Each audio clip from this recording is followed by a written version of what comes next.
제자의 삶, 소유에서 존재로라는 말씀으로 함께 말씀 나누기 원합니다. 제자의 삶, 소유에서 존재로. 제자의 삶은 모든 그리스도인이 꿈꾸는 삶입니다. 내가 믿는 예수, 그분을 따르는 삶, 그분을 따라가는 그 삶이 아마 모든 그리스도인들이 꿈꾸는 그러한 이상적인 삶의 모습이 아닐까 싶습니다. 그런데 이 땅을 살아가는 현대인들은 그 제자의 삶을 두려워합니다. 왜 두려워할까요? 하나님의 영광된 자리이고 그러한 자리인데 왜 그 자리에 설면 우리는 두려워할까요? 헨리 나우엔이 썼던 두려움에서 사랑으로라는 책이 있습니다. 근데 그 책의 이야기는 이러한 이야기예요.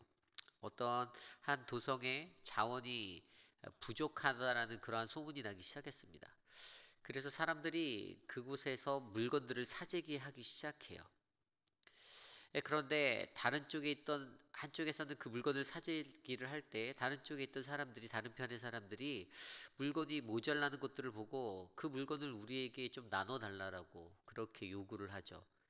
그러자 한 무리들이 이제 그곳에 성벽을 쌓기 시작합니다.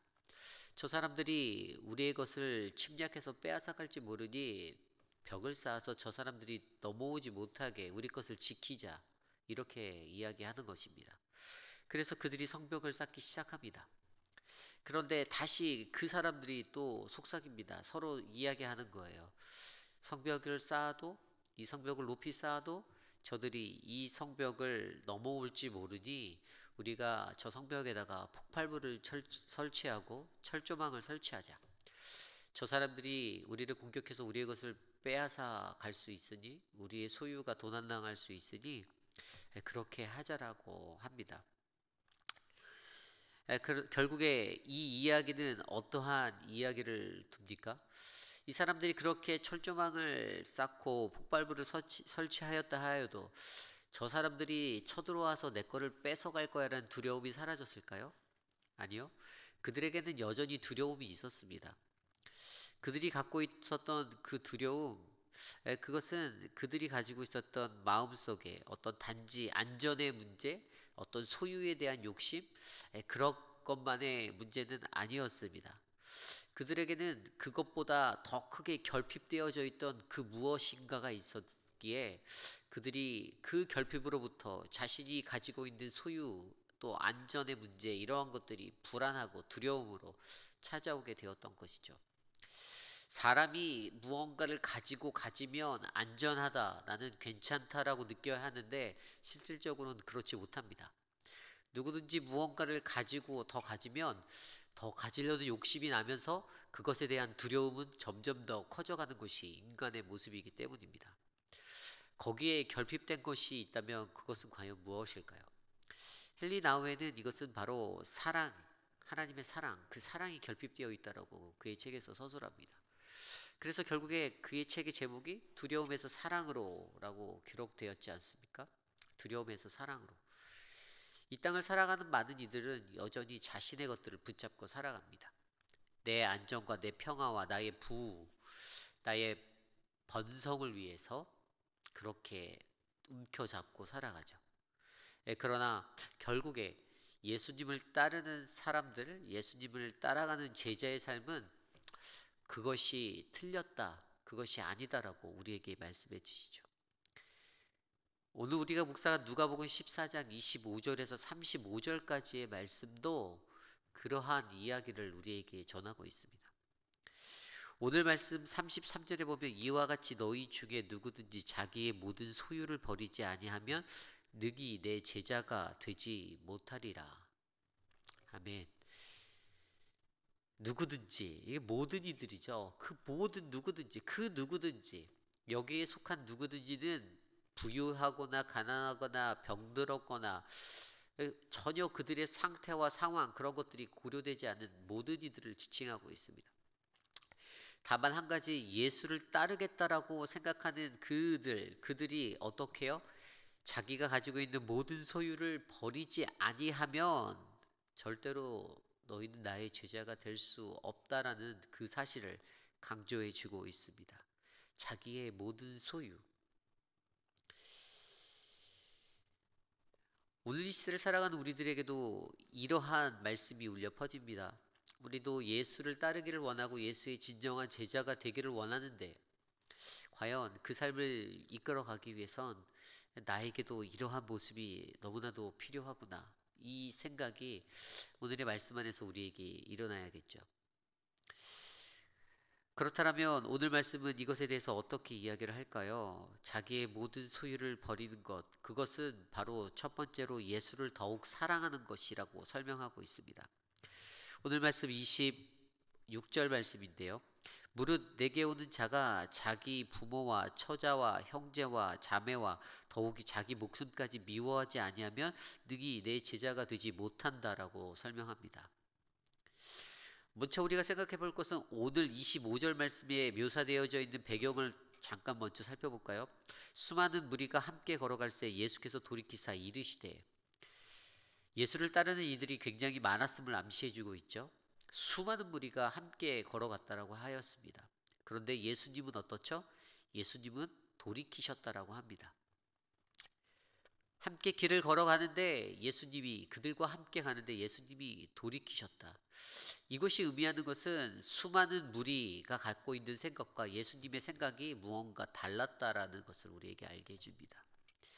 수많은 무리는 자신들의 뜻이 있었습니다. 그들이 기다렸던 메시아를 기다렸고 예수가 그분이다 확신하고 그를 추종하였습니다. 그를 통하여 로마 제국을 전복하고 자신들이 원하는 그러한 지위와 어떤 명예를 얻을 수 있다는 기대도 하였죠. 예수님께서 그것들을 꿰뚫어 보시고 그들의 마음속에 담겨있는 그 어긋난 어떤 마음들을 보시고 예수님이 어떻게 해요? 돌이키셨습니다. 결국에 이것을 통해서 예수님이 제자가 되는 그 삶을 말씀해 주시고 바로 그 제자가 되기 위한 첫 번째로 좀 전에 읽었던 26절을 말씀해 주신 거죠. 그런데 좀 전에 읽었던 26절에 뭐라고 기록되어져 있습니까? 부모와 처자와 형제와 자매와 더욱이 자기 목숨까지 미워하지 아니하면 제자가 될 수 없다라고 설명하였죠. 이것은 바로 무엇을 설명합니까? 여기에 미워하다는 그냥 우리가 알고 있는 난 네가 싫어 이러한 단어가 아닙니다. 이것은 어떤 상대성을 가진 비교급의 의미로 사용되었습니다.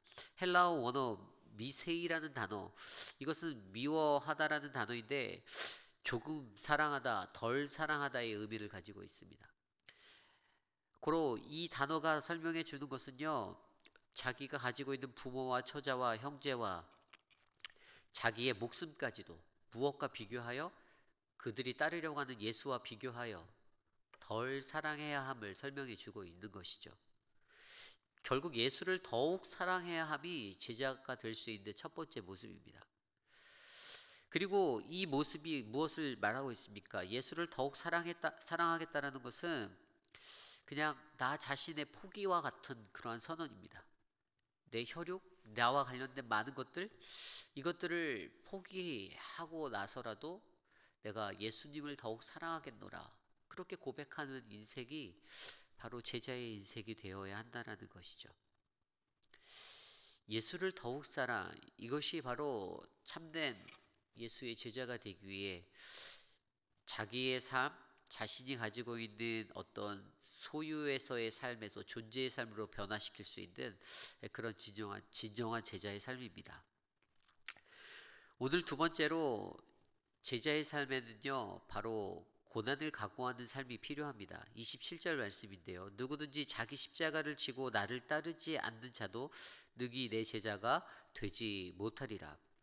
누구든지 자기 십자가를 지고 나를 따르지 않는 자도, 모든 이들에게 필요한 것, 예수의 십자가를 예수님처럼 짊어지고 나갈 수 있는, 아무도 예외 없이 그러한 삶이 제자들에게 요구되어지고 있습니다. 자기의 십자가가 무엇입니까? 아마 인생을 살다 보면 저와 여러분도 느끼죠. 여러분들의 십자가, 여러분들의 손가락, 그 10손가락 중에 안 아픈 손가락이 있겠습니까? 아마 모든 것이 다 좋고 평안한 사람이 한 사람도 없을 거라고 저는 믿습니다. 자신의 인생을 들여다보면 여기에 있는 저도 그렇고 무언가 아픈 부위가 반드시 있습니다. 그게 자녀에 관련된 자녀의 문제일 수도 있고요.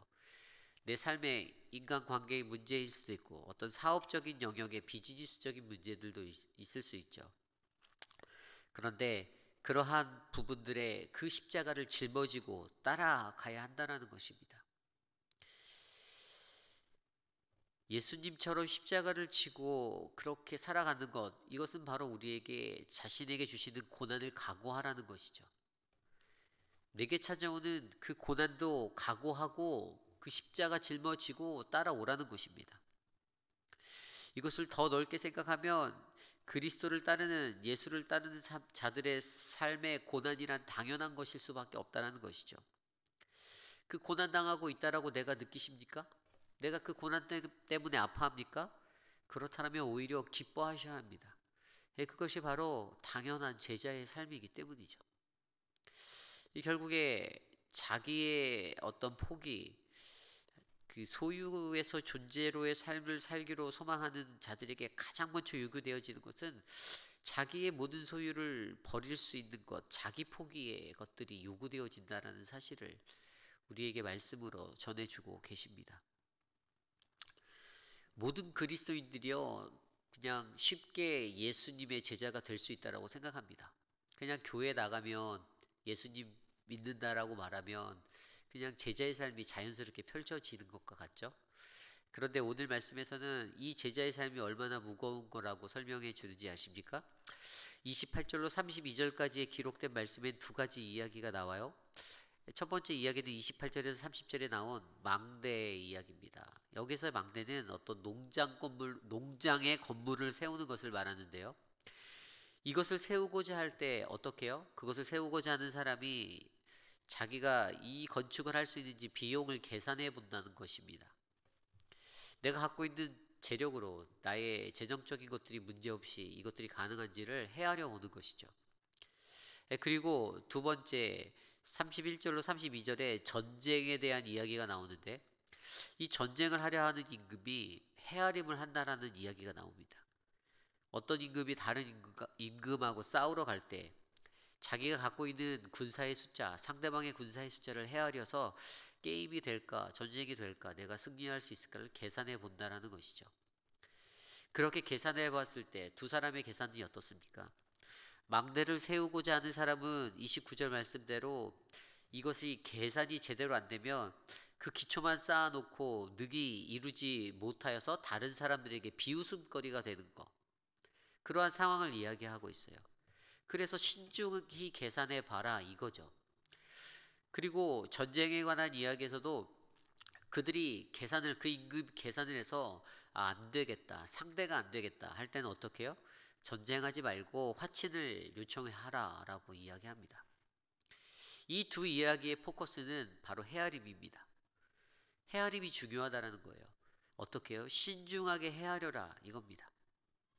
제자가 될 때에도요, 그것이 중요하다라는 것을 이야기하고 있습니다. 무턱대고 내가 제자가 돼야지 하고서 인생을 살아가라는 게 아니에요. 분명히 오늘 말씀에 보면요, 이 망대 이야기를 보면요, 사람들이 기초만 쌓아놓고 그것들을 못했을 때 비웃잖아요. 이것은 30절 말씀대로 공사를 시작하고 능히 이루지 못하였다 하리라. 오히려 어찌 보면 시작을 아니함만 못한 상황이 되어버리는 거예요. 예수를 따르겠다라고, 제자가 되겠다라고 그렇게 내가 생각하고 했는데 그 삶에 맞춰진 그 모습들을 보이지 못하고 살아내지 못한다면 우리는 세상 속에 조롱거리가 될 수밖에 없는 겁니다. 예수님의 이름에 욕먹이는 거죠. 그러한 모습을 가지고 우리에게 설명해 주고 계십니다.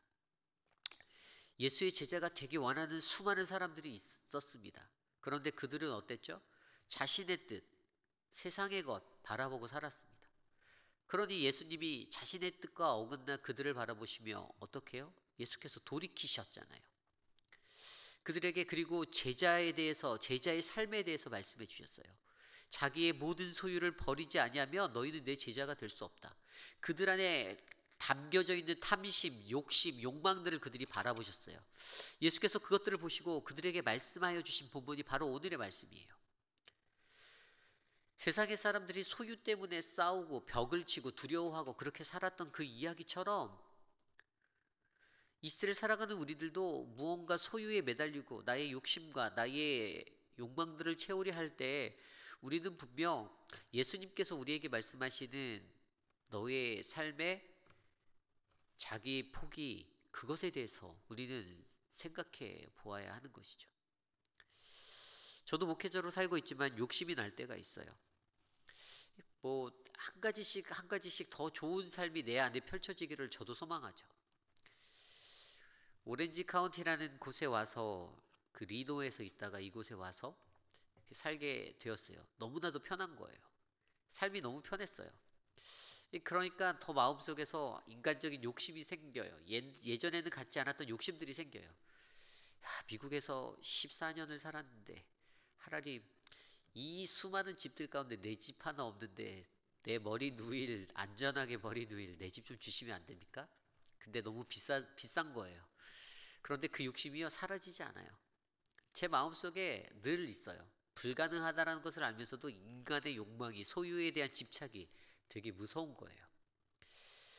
결국에 제자의 삶을 온전하게 살기 위해서 이 본질에 대해서 얘기하는데, 오늘 34절, 35절에 나온 게 소금이 좋은 것이나 소금도 만일 그 맛을 잃으면 무엇으로 짜게 하리요. 땅에도 거름에도 쓸데없이 내버리느니라. 들을 귀가 있는 자들은 들을지어다 하시니. 음식의 맛을 조절할 수 있는 이 소금이라는 양념처럼 우리가 그 본질이 변질되면 어떡해요? 그 본질을 잃어버리면 그 기능을 할 수 없다라는 거잖아요. 제자의 본질이 무엇입니까? 그것은 바로 소유가 아닌 존재의 삶을 살아내는 거예요. 하나님이 창조하신 그대로의 삶을 우리가 살아나가는 거예요. 내 욕심, 내 것들을 고집하지 않고 예수를 더욱 사랑하고 고난을 더욱 각오하고, 그래서 신중하게 내가 제자가 되겠습니다라고 결단하고 나아가라 이겁니다. 무턱대고 나를 따라오지 마. 예수가 수많은 무리들이 자신을 따라 함께 갈 때 그냥 무턱대고 너희들 나 따라오지 마. 참된 제자가 되기 위해서 너희에게는 이것이 필요해. 소유가 아닌 존재로서의 삶을 너희가 살아낼 수 있니? 그러면 나를 따라와. 이 말씀을 오늘 이 시대를 살아가는 저와 여러분, 우리에게 던져주는 것이죠. 아까 읽었던 33절 말씀에 자기의 모든 소유를 버리지 아니하면, 여기에 버리다라는 헬라어 단어가 아포타세타이예요. 근데 이것은 사람들에게 적용될 때는 작별하다, 작별 인사적인 의미이지만 물질에게는 포기하다, 버리다의 의미가 있어요. 이것은 그리고 지금 당장 결정해야 하는 그러한 성질의 말이에요. 내가 살아가는 오늘 이 순간에 지금 당장 결정해야 되고 결단 내려야 되는 문제인 거죠. 소유에 관련된 문제는 그러한 것입니다. 내가 내년에 해야지, 10년만 더 살다가 해야지, 아무 의미 없는 것이죠. 오늘 당장 내가 그것들을 결단하지 못하면 어떻게 해요? 예수님의 제자가 될 수 없는 겁니다. 이것이 오늘 우리에게 주시는 하나님의 말씀이죠. 우리가 잘 알고 있는 창세기의 소유에 관한 이야기, 소유 때문에 다툼이 생겼던 아브라함과 그의 조카 롯의 이야기가 있지 않습니까? 분명히 성경에는 그들이 소유가 많아져 그들의 목자들이 서로 다투었다라고 기록하고 있어요. 그런데 그때 그 소유의 문제를 해결했던 것이 바로 하나님의 사랑 아닙니까? 조카 롯에게 먼저 선택권을 주죠. 내가 좌하면 내가 우하고 내가 우하면 난 좌하겠다라는 그 미덕으로. 그 마음이 어디서 일어났을까요? 이것은 바로 내가 소유의 삶을 살지 않겠다. 나는 존재의 삶을 살아내겠다. 하나님의 사랑으로 나는 그분만 의지하여 그분의 사랑 안에서 내가 존재로서의 그 비잉의 삶을 내가 살아내겠다라고 결단한 그러한 아브라함의 모습 아니었습니까? 오늘 이 시대를 살아가는 우리 모두가 그 마음을 갖기 원합니다. 여전히 우리의 욕심은 세상에 살아갈 때 점점 커져만 갑니다. 더 많은 것 갖고 싶고 더 많은 것 움켜잡으려고 합니다. 그런데 사람들이 딱 한 가지 갖기 싫어하는 거 있죠? 죽음은 소유하지 않으려고 해요. 그 누구도 죽음을 소유하겠다라고 달려드는 사람들을 저는 보지를 못했습니다. 그런데 그 소유만 움켜잡고 가는 인생, 언젠가 우리는 그 죽음에 이를 수밖에 없는 인생이잖아요. 그러니 오늘 이 하루를 살아가는 우리들에게 어떠한 삶이 펼쳐지기를 원하십니까? 예수의 제자로서의 삶을 꿈꾼다라면 그 삶은 바로 소유에서 존재로 그 삶을 살아낼 수 있는 인생, 예수를 더욱 사랑하고 예수의 고난 앞에 더욱더 겸손히 무릎 꿇고 그것들을 감당하고 그것들을 감내하며 살아가는 인생. 그 인생이 바로 소금 같은 그 맛을 낼 수 있는 제 기능을 할 수 있는 그러한 진정한 제자, 소금과도 같은 제자의 삶이 되지 않을까요? 그러한 마음으로 우리가 기도하기 원합니다. 오늘 이 하루를 살아내며 하나님, 내 삶에도 바로 제자의 삶, 소유에서 존재로 살아낼 수 있는 그 내가 펼쳐지기 원합니다. 주님, 나와 함께 하여 주시옵소서. 이것을 놓고 우리 함께 기도하기 원합니다. 이 시간 함께 기도하기 원합니다. 하나님, 여전히 두렵습니다. 내가 붙잡고 있는 거, 내가 움켜잡고 있는 거 놓칠까 봐 두렵습니다. 다른 사람들이 이거 뺏어갈까 봐 두렵습니다. 늘 두려워하는 나의 모습 가운데 하나님, 제자로서의 삶을 고민하게 하여 주십시오. 내가 온전한 제자의 모습으로 이 땅에서 살고 있는지, 소유에서 존재로서의 그 존재로서 있는 그대로의 하나님의 형상대로의 삶을 이 땅에서 살아낼 수 있는지 고민하며 나아가는 우리들 되게 하옵소서. 함께 기도드리겠습니다.